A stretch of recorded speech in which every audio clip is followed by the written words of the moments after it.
কাফেরদের তো ফার্স্ট লক্ষণ হচ্ছে সত্যকে প্রত্যাখ্যান করেছে তারা। যে আল্লাহর বাধ্য আর আল্লাহর অবাধ্য সে কি সমান হতে পারে?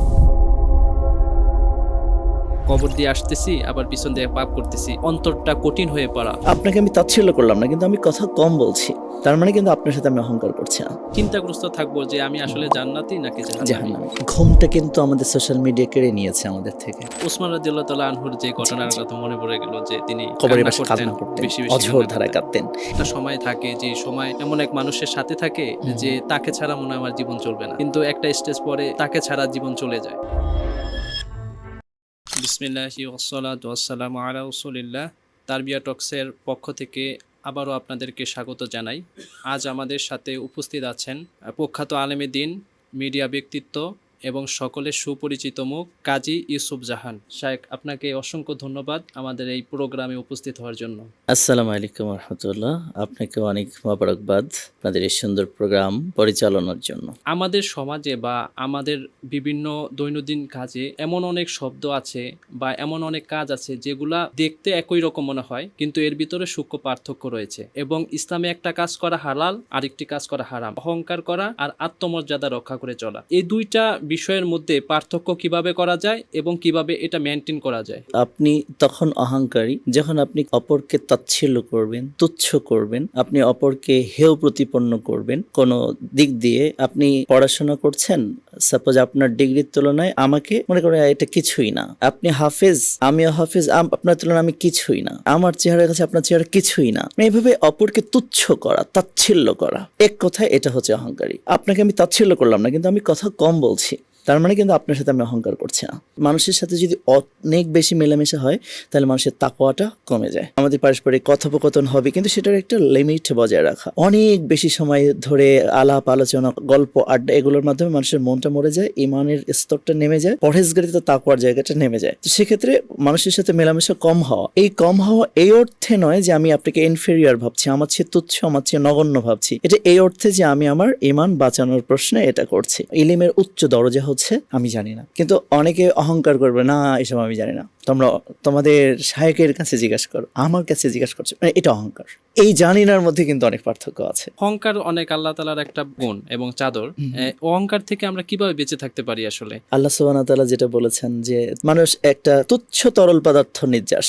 আমার অরিজিন কোথায়, এটা আমাকে যদি একবার আমি ভাবি যে আমি একটা তুচ্ছ তরল পদার্থ নির্যাস মাত্র, এটা মনে করা যে আমি একদম একটা তুচ্ছ তরল পদার্থের নির্যাস আমার অরিজিন, তাহলে এটা আমার অহংকার, আমার সাজেনা। সূরা সাজদার 10 আয়াত আল্লাহ সুবহানাহু ওয়া তাআলা যে কুল ইয়াতাওয়াফাকুম মালাকুল মাউতিল্লাযী উকিলা বিকুম সুম্মা ইলা রাব্বিকুম তুরজাউন, তোমাদের জন্য নির্ধারণকৃত মালাকুল মাউত তোমাদের প্রাণহরণ করবেই, সুম্মা অতঃপর ইলা রাব্বিকুম তুরজাউন, তোমাদের রবের কাছে তোমাকে যেতে হবে। তাহলে এর মধ্যবর্তী যে সময়টুকু আমি পাচ্ছি, যে হায়াত এবং মৃত্যুর, আল্লাযী খালাকাল মাউতা ওয়াল হায়াতা লিয়াবলুয়াকুম আইয়ুকুম আহসানু আমালা, যে আমি ভালো কাজে কে শ্রেষ্ঠ আল্লাহ আমাকে পরীক্ষা করবেন। তো এই চেতনা যখন আমার থাকবে যে আমি যতটুকু কাজ করছি এই কাজটুকু ভালো কাজ, আমার পরীক্ষা চলছে, তার মানে আমার ভালো কাজ হিসেবে যেন পরিগণিত হয়, যেহেতু আমার আল্লাহর কাছে আমার ফেরত যেতে হবে। সূরা সাজদার 10 আয়াত এটা বলছে। যে কোনো একটা অন্যায় পাপাচার যদি আমি করি, তার পরিণতি সম্পর্কে আল্লাহ বলছেন যে ওয়া আম্মাল্লাযীনা ফাসাকু ফামাওয়াহুমুন নার কুল্লামা আরাদু ইয়াখরুজু মিনহা উঈদু ফিহা ওয়া কিলা লাহুম যুকু আযাবান নারিল্লাযী কুনতুম বিহি তুকাযিবুন। সূরা সাজদার সম্ভবত এটা 18 বা 19 নম্বর আয়াত। আল্লাহ সুবহানাহু ওয়া তাআলা বলছেন যে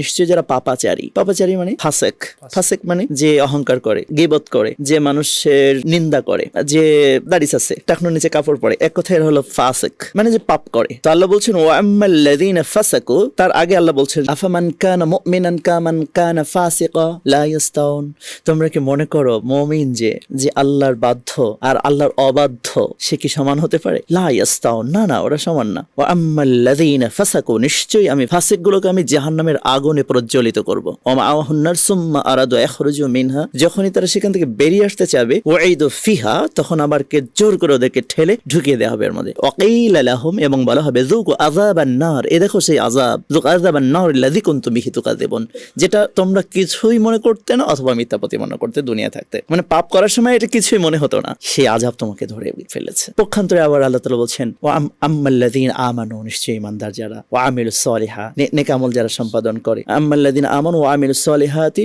ফালাহুম জান্নাতুল মাওয়া নুজুলাম বিমা কানু ইয়ামালুন, আমি তাদের জন্য নিয়ামত ভরা জান্নাত সংরক্ষিত রেখেছি আমার এই মুমিনদের জন্য, সৎকর্মশীল বান্দার জন্য, ঈমান আনয়নকারী বান্দার জন্য। তাহলে আমার এই জীবন মৃত্যুর মধ্যবর্তী যে সময়টুকু আসলে আমার অহংকার করার সময় নয়, মানুষের পিছনে লাগার সময় নয়, গীবত করার সময় নয়, মানুষকে হেয় তুচ্ছ করার সময় নয়, আমার নেক কর্ম সম্পাদন করার সময়। অতএব আমার এই সময়টা যদি আমি করি তাহলে আমি নিয়ামত ভরা জান্নাতে যাব, না হলে আমাকে জাহান্নামে যেতে হবে। এই চেতনা যখন মানুষের মধ্যে আসবে তখন কাউকে তুচ্ছ করা, অহংকার করা, দুনিয়ার বুকে দুর্দান্ত প্রতাপে চলা, এটা তখন আমাদের পক্ষে সম্ভব হবে না। যেমনটা আল্লাহ সুবহানাহু ওয়া তাআলা সূরা সাজদার 30 নম্বর আয়াতে অহংকারীদের ব্যাপারে আল্লাহ বলছেন, ফারিদ আনহুম আনতাজির ইন্নাহুম মুনতাজিরুন, এদেরকে তুমি উপেক্ষা করো, সেদিন আসবে।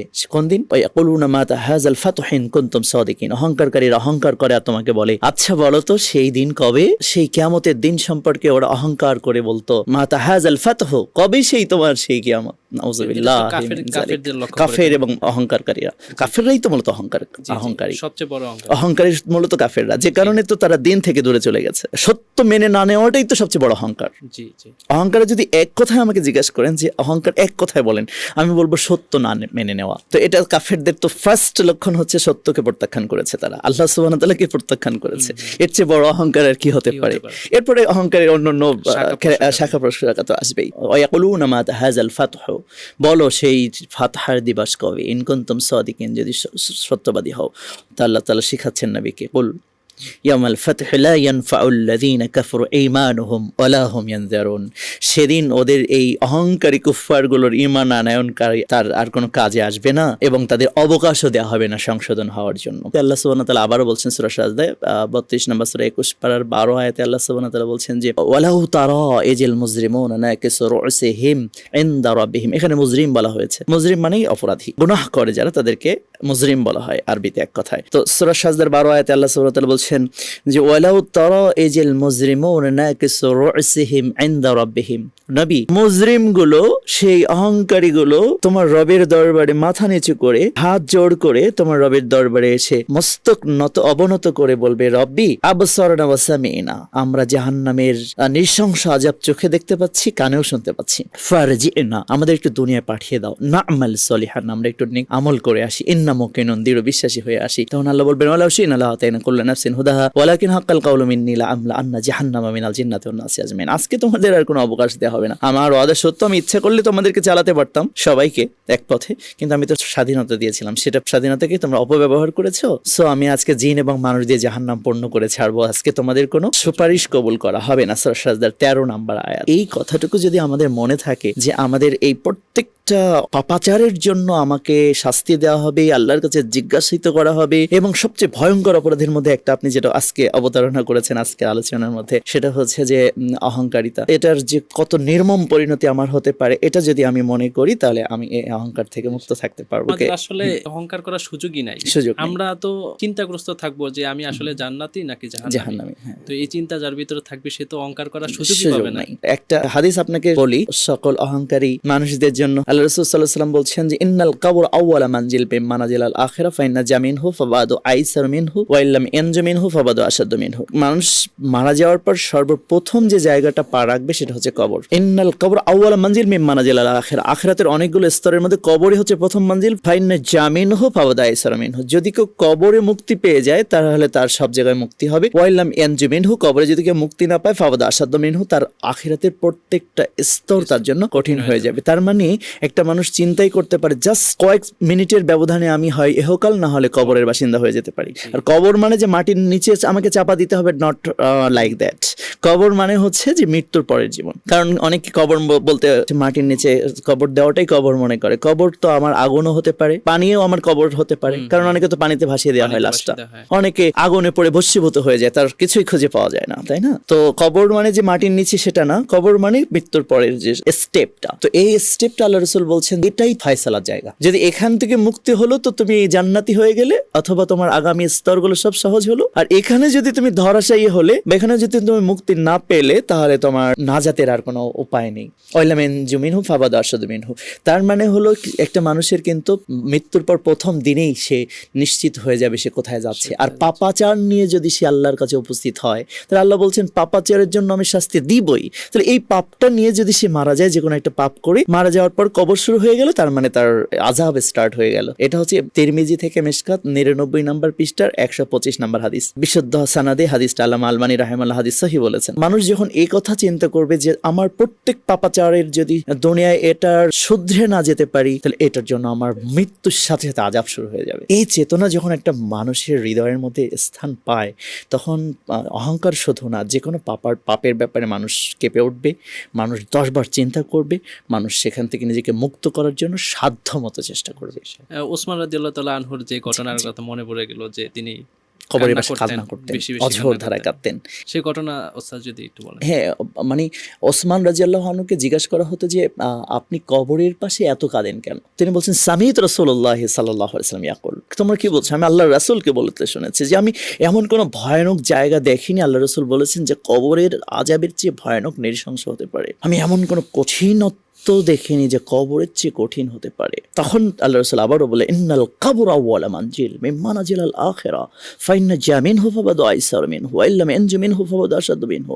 আল্লাহ রাসূল আরও বলেছেন, মৃত্যুর পরে প্রথম হলো তোমার স্টেজ হলো কবর, প্রথম স্তর হলো কবর। এখান থেকে বাঁচলে তুমি সব জায়গায় বেঁচে যাবে, এখানে ধরা খেলে তুমি সব জায়গায় ধরা খেবে।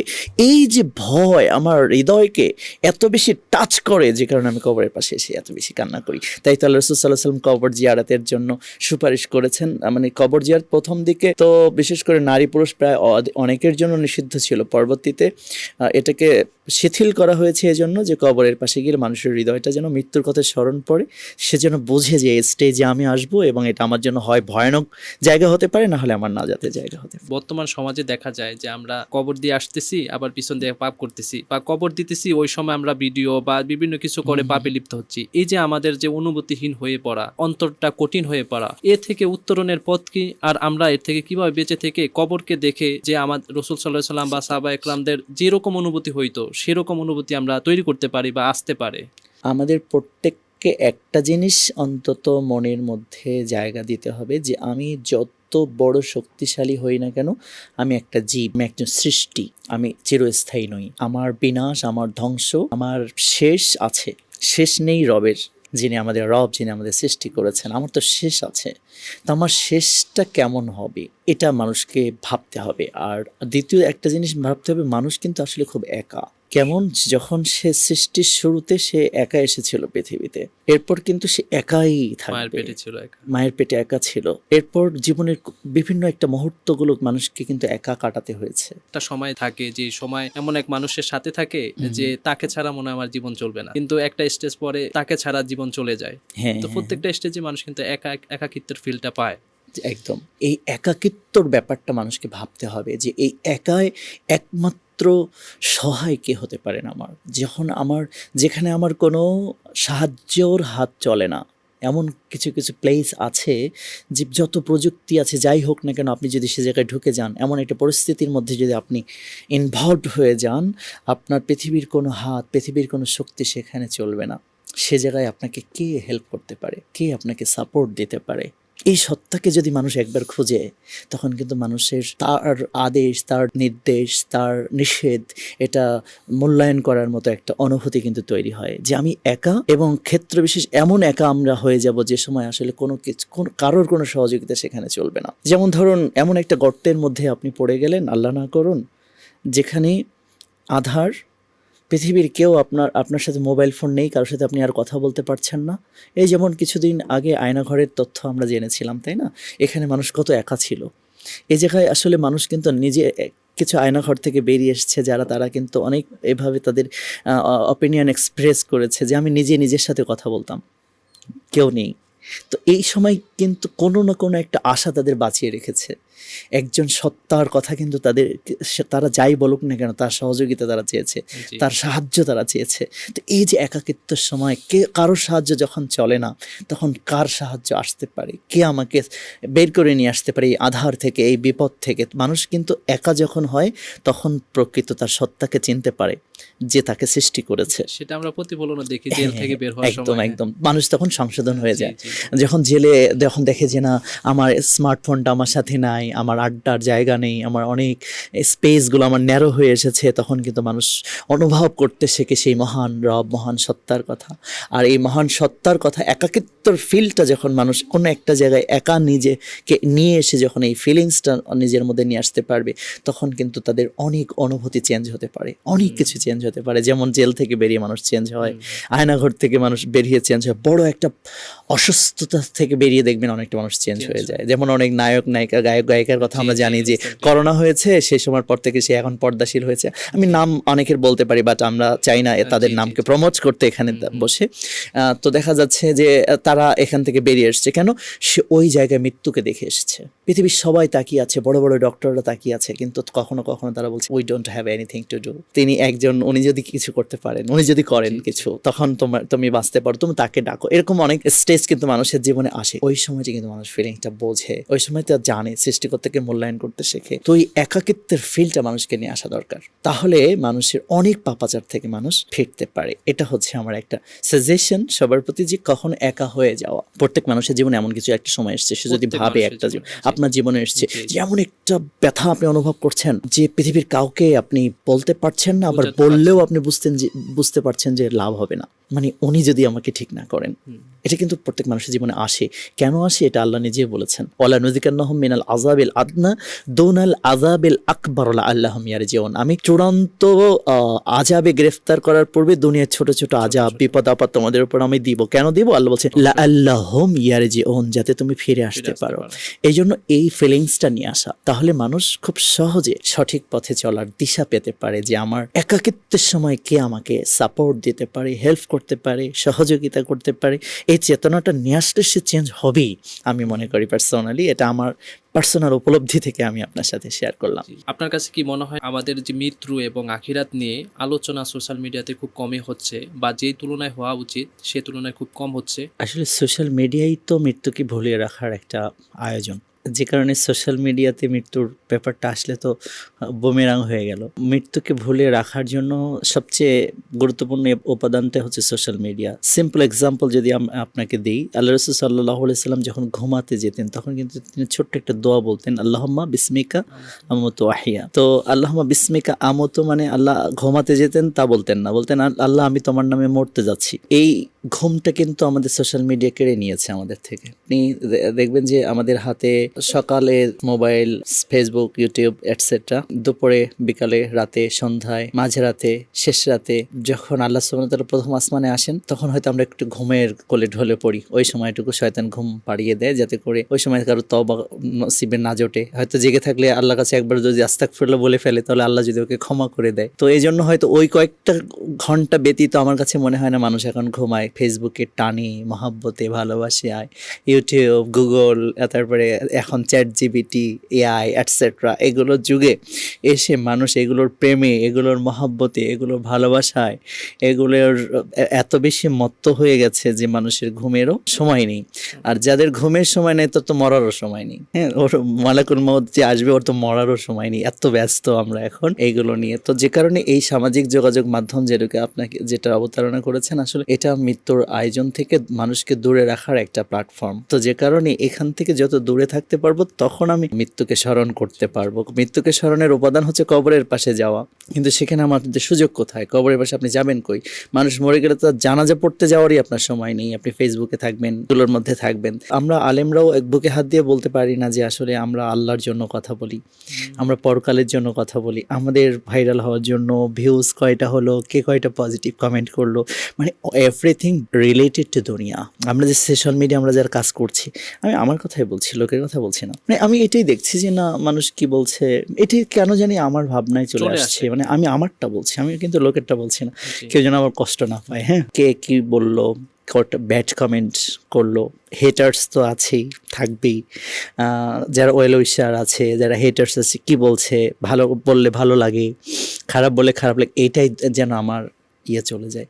তো এই জন্য আমি এখান থেকে একটু অ্যাবসেন্ট থাকার চেষ্টা করেছি মাঝে মধ্যে, বিভিন্ন কারণে আবার পারা হয় না, অনেক জরুরতও আছে আবার এর মধ্যে। তো যে কারণে এখন আমাদের কাছে যেটা মনে হয় কি যে আমরা যারা কাজ করছি দায়ী হিসেবে তারাও অনেকটা রিলেটেড টু দুনিয়া। আমরা যদি রিলেটেড টু, হ্যাঁ, অডিয়েন্স কি চাচ্ছে, আল্লাহ কি চাচ্ছে, এটা নিয়ে যদি আমরা কথা বলতাম, এটা যদি আমাদের চেতনায় থাকতো, তাহলে হয়তো আমরা অনেকটা মৃত্যু আখিরাতমুখী আমরা, আমাদের অডিয়েন্সরা, আমাদের ফলোয়ার্সরা হতো। কিন্তু আমরাও রিলেটেড টু দুনিয়া, আমাদের ফলোয়ার্সরাও রিলেটেড টু দুনিয়া, এই যে সোশ্যাল মিডিয়ার কারণে। তো আসলে আমরা যদি আল্লাহর জন্য কথা বলতাম, আল্লাহ কি চাচ্ছেন আমার থেকে, আল্লাহ কেন আমাকে সৃষ্টি করেছেন, আল্লাহ তো বারবার বলেছেন তোমাদের তো অনর্থক সৃষ্টি করা হয়নি, এটা যদি আমরা ভাবতাম যে মানুষ আমাকে কি বলবে এটা হচ্ছে আমার দেখার দরকার নেই, আমার আল্লাহ আমাকে কি ভাবছেন, কিভাবে নিয়েছেন আমার আল্লাহ আমাকে, এভাবে যদি আমরা আমাদের কথা বলতাম, আমাদের স্ট্যাটাসগুলো দিতাম, আমাদের ভিডিওসগুলো আমরা যদি এভাবে করতাম, আমাদের কমেন্টসগুলো যদি আমরা এভাবে করতাম, সূরা আনআমের 162 আয়াত এর অনুকূলে যদি হতো সে ইন্না সলাতি ওয়া নুসুকি ওয়া মাহইয়ায়া ওয়া মামাতি লিল্লাহি রাব্বিল আলামিন, আমার সলাত, অল অফ মাই অ্যাক্টিভিটিস, অনুসুকি মানে যে খালি গরু কোরবানি ছাগল কোরবানি তো না, অনুসুকি মানে অল অফ মাই অ্যাক্টিভিটিস, আমার সকল কার্যক্রম, অমাহিয়া যতক্ষণ আমার শ্বাস চলে, অমামা আছে আমি যখন লাশ হয়ে যাব, লিল্লাহি রাব্বিল আলামিন, আমার লাশটা আমার আল্লাহর জন্য। তার মানে আমি খাবো, আমি ফেসবুকে লিখবো আল্লাহর জন্য, আমি ফেসবুকে লিখবো না আল্লাহর জন্য, আমি কোনো ভিডিও দিব সেটাও যেন আল্লাহর জন্য, আমি কাউকে ভালোবাসবো আল্লাহর জন্য, আমি কাউকে ঘৃণা করবো আল্লাহর জন্য, আমি কিছু খাবো আল্লাহর জন্য, খাবো না আল্লাহর জন্য, আমি কারোর দিকে তাকাবো আল্লাহর জন্য, তাকাবো না সেটাও আল্লাহর জন্য। এটা যদি হয় তখন কি হবে, যখন আমাদের সবকিছু আখিরাত ওরিয়েন্টেড হতে পারে, যখন আমরা এই চেতনাটা আমাদের মধ্যে আসবে। কিন্তু যখনই আমাদের এই চেতনাটা আসে তখন মূলত আমাদের দুনিয়া সুন্দর হয়, আখিরাতটা ধ্বংস হয়ে যায়। আর আখিরাত যা ধ্বংস হয়ে যায় তার দুনিয়া কিন্তু যে খুব ভালো হয় তা না। আমরা কিন্তু অনেকটা বোকা মানুষ আসলে। আখিরাতটা যদি আমরা ডেকোরেট করতে পারতাম, দুনিয়া অটোমেটিক্যালি ডেকোরেটেড হয়ে যেত, সাজানো সুসজ্জিত হয়ে যেত, আল্লাহ করে দিতেন, তাই না? এটা তো আল্লাহর কাজ, আমার সুন্দর রাখা, আমার ভালো রাখা, আমার খারাপ রাখা, আমার কল্যাণ, আমার অকল্যাণের উপর কিন্তু আমার কোনো হাত নেই। তারপরে কিন্তু আমি চেষ্টা করি আমার কল্যাণ করার জন্য। এটা হচ্ছে আমাদের সবচেয়ে বোকামির পরিচয়, যে আমার যিনি কল্যাণ করতে পারেন, বিয়াদিকাল খায়র ওয়ালা কুল্লি শাইইন কদির, যিনি সর্বকিছুর উপর চূড়ান্ত ক্ষমতামান, তার হাতেই আমার সকল কল্যাণ, আমার অকল্যাণ, আমার সবকিছু তার হাতেই নিহিত রয়েছে। অর্থাৎ আমি তার দিকেই ধাবিত হলে তিনি তো আমার জন্য সবকিছু অনুকূলে করে দিতে পারেন। তো এই চেতনাটা যখন আমার মধ্যে আসে না, তখন আসলে আমি ভালো কিছু করতে পারি, আমার আখিরাতটা সুন্দর হয়। আর এটা যখন আমি করতে পারি না আসলে, তখন কিন্তু আমার দুনিয়াও শেষ, আমার আখিরাতও শেষ। যদিও আমরা আপাত দৃষ্টিতে মনে করছি যে আমার ভালো কিছু হচ্ছে দুনিয়ায়, হ্যাঁ, চূড়ান্ত পরিণতি তো আর ভালো না। আমরা যেটা ভালো মনে করি তার চূড়ান্ত পরিণতি ভালো না। যেমনটা সূরা বাকারা 216 আয়াতে আল্লাহ তাআলা বলেছেন যে তুমি যেটা ভালো মনে করো সেটা তোমার জন্য ভালো নাও হতে পারে, আর তুমি যেটাকে অকল্যাণ ভাবছো সেটা তোমার, তার মধ্যে তোমার কল্যাণ থাকতে পারে। তো এই ব্যাপারটা আমরা ভাবি না। যদি ভাবতাম তাহলে হয়তো আমাদের দুনিয়াটা সুন্দর হতো, আখিরাতটা সুন্দর হতো, মৃত্যুর দিকে ধাবিত হওয়ার জন্য সরঞ্জাম গোছাতে পারতাম। কিন্তু এটার অ্যাবসেন্সের কারণে আসলে আমাদের এদিকে এই অবস্থা সোশ্যাল মিডিয়ায়। যখন সালাত শেষ হয়ে যায়, ফাইজা কুদিয়াতিস সালাতু ফান্তাশিরু ফিল আরজ ওয়াবতাগু মিন ফাজলিল্লাহি ওয়া যাকুরুল্লাহা কাসীরান লাআল্লাকুম তুফলিহুন। যেমন আপনি মিডিয়ায় কাজ করছেন, এটা তো আপনার রুটি রুজির একটা সোর্স, তাই না? তো এখন এটা নিয়েই যদি আপনার ফজরের সালাত গেল, জুমা গেল, জোহর গেল, আছর গেল, মাগরিব গেল, আপনার কোনো চিন্তা নেই, আপনার কোনো চেতনা নেই, পরহেজগারিতা নেই, এটা নিয়েই যদি আপনি এটা থাকেন, তখন এই কাজটা আপনার জন্য হারামই হয়ে যেতে পারে। যেমন শুরু থেকে যেটা নিয়ে আপনি শুরু করেছেন, যে ইসলামের ব্যাপারটা এমন যে সূক্ষ্ম বিষয়, যে কখনো সেম জিনিসটা কখনো হালাল, সেম জিনিসটা কখনো হারাম। যেমন ইয়া আইয়ুহাল্লাযিনা আমানু ইযা নুদিয়া লিস-সালাতি মিন ইয়াউমিল জুমআতি ফাসআউ ইলা যিকরিল্লাহ, হে মুমিনরা, জুমার দিনে যখন আজান হয়ে যায় তখন তোমরা ফাসআউ, দৌড়ে যাও, ইলা যিকরিল্লাহ, আল্লাহ জিকিরে। তার মানে জুমার সালাতে এবং সালাত পরবর্তী খুতবা, এটাই সূরা জুমা 62 নম্বর সূরার 8-9 নম্বর আয়াতে আল্লাহ তাআলার নির্দেশনা। তো ওই সময় কিন্তু আমি একটা ইলিশ মাছ হালাল জিনিস, গরুর গোশত হালাল জিনিস, কিন্তু আজানের পর যখন ওইটা কিনবো ওটা আমার জন্য হারাম, যতক্ষণ পর্যন্ত জুমার সালাতের সালাম ফেরানো না হবে। কারণ সালাম ফেরানোর পরে আল্লাহ বলছেন ফাইজা কুদিয়াতুস সালাতু ফান্তাশিরু ফিল আরজ, যখন সালাত শেষ হবে তখন তুমি দুনিয়ায় বিচরণ করতে পারবে। বাট সালাত শেষ হওয়ার আগ পর্যন্ত ক্রয় বিক্রয়, ব্যবসা বাণিজ্য আল্লাহ হারাম করেছেন। দেখেন, হালাল জিনিস তখন হারাম হয়ে যাচ্ছে। তো সোশ্যাল মিডিয়া আমার ক্ষেত্রে বিশেষ পজিটিভ অর্গগুলো, ভালো কাজগুলো খারাপে পরিণত হচ্ছে যখন আমি আখিরাতকে সঙ্গে না নিয়ে যখন আমি এই কাজটা করছি, আখিরাতকে বিবেচনায় না নিয়ে যখন করছি, আখিরাতকে মূল্য না দিয়ে যখন করছি, আল্লাহ তাআলার নীতি নির্দেশনা, আল্লাহ তাআলা কি চান না চান এই কথাটা মূল্যায়ন না করে যখন আমি এটাকে অপারেট করছি, তখন কিন্তু এটা আমার ধ্বংসের কারণ হচ্ছে, আমার জন্য বিপদের কারণ হচ্ছে। আর যখন আমি এটাকে আল্লাহ চান অপারেট করছি, তখন এটা দিয়ে আমি দাওয়ার কাজ কাজ করতে পারি, এটা আমার নেকির কাজও হতে পারে। যে সোশ্যাল মিডিয়াকে ঢালাওভাবে আপনার খারাপ বলাও তো সুযোগ নেই। না। এটা আপনি দাওয়ার কাজ করতে পারছেন, এটা আপনি ভালো একটা পোস্ট দিতে পারছেন, এডুকেশনাল অনেক অ্যাক্টিভিটিস আপনি অপারেট করতে পারছেন। যে আমার কাছ থেকে একজন, যেমন অনলাইন আপনার তারবিয়া অনলাইন একাডেমির কথা যদি বলি, যে সম্ভব ছিল না প্রফেসর মুক্তারের কাছে এখানে এসে ক্লাস করার, আমেরিকা থেকে বসে ক্লাস করা সম্ভব। কোথায় আমেরিকা, কোথায় আমার বাংলাদেশ, তাই না? তো দেখা যাচ্ছে এটা তো সোশ্যাল মিডিয়ার কল্যাণেই হচ্ছে। তো এটা আমরা যদি কল্যাণকর হিসেবে নেই, কল্যাণ হতে পারে। এটা যদি আমি ওইভাবে নেই তাহলে অকল্যাণ হতে পারে। এক কথায় যদি আমি আখেরাতকে বিবেচনা করে, পরহেজগারিতে বিবেচনা করে, আল্লাহ ভীতির কথা যখন আমি আমার কাঁধে করে নিয়ে আমার কাজগুলো করব, তখন আমার হারামটা অ্যাভয়েড করে আমি এর থেকে অনেক ভালো কিছু অর্জন করতে পারবো মনে হয়। আপনার প্রতি অসংখ্য কৃতজ্ঞতা প্রকাশ করছি আপনার মূল্যবান সময় আমাদের তারবিয়া টক্সে দেওয়ার জন্য। আমরা আবারও আপনার সাথে ইনশাআল্লাহ পরবর্তী এপিসোডে উপস্থিত হব ইনশাআল্লাহ।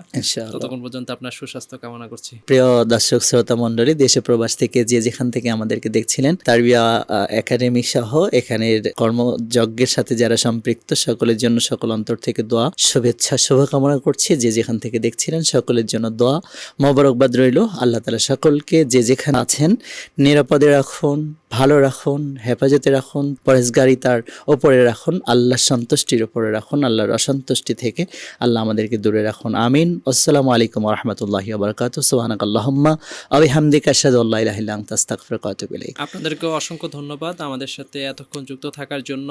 আমরা আবারও আপনাদের সাথে হাজির হব অন্য কোনো টপিকে এবং অন্য কোনো বিষয় নিয়ে। ততক্ষণ পর্যন্ত আপনারা ভালো থাকবেন। আসসালামু আলাইকুম ওয়া রাহমাতুল্লাহি ওয়া বারাকাতুহু।